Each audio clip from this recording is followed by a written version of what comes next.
হে আমার প্রাণ প্রিয় দেশবাসী ভাই বোনেরা, আর ভুল করা যাবে না। আর ভুল করলে কঠিন মুসিবতের মধ্যে পড়ে যেতে হবে। কারণ যারা প্রতারকদের হাতে, যারা বিশ্বাসঘাতকরা, এমন কোনো কাজ নাই যে তারা করতে পারে না স্বার্থের জন্য। তাপি বিগত দিনে যারা দেশ শাসন করেছে 54 বছর, বাংলাদেশ স্বাধীন হওয়ার পরেও আমরা কিন্তু সাথে মুক্তি লাভ করতে পারি নাই।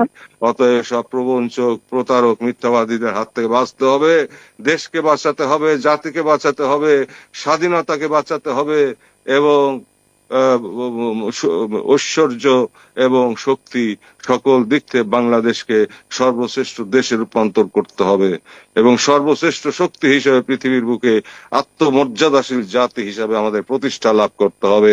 তার জন্য প্রয়োজন উপযুক্ত নেতৃত্বের, তার জন্য প্রয়োজন ত্যাগী নেতৃত্বের, তার জন্য প্রয়োজন আত্মত্যাগীদের, তার জন্য প্রয়োজন একজন মহামানবের সংস্পর্শে ধন্য এমন একটি নেতৃত্বের, যারা আলোকিত, যারা জ্ঞানী, যারা গুণী, যাদের মধ্যে আল্লাহ তাআলার ভয় রয়ে গেছে, যাদের মধ্যে রাসূলুল্লাহ সাল্লাল্লাহু আলাইহি ওয়াসাল্লাম মহব্বত আছে, যাদের মধ্যে আপন মুর্শিদের মহব্বত এবং ভয়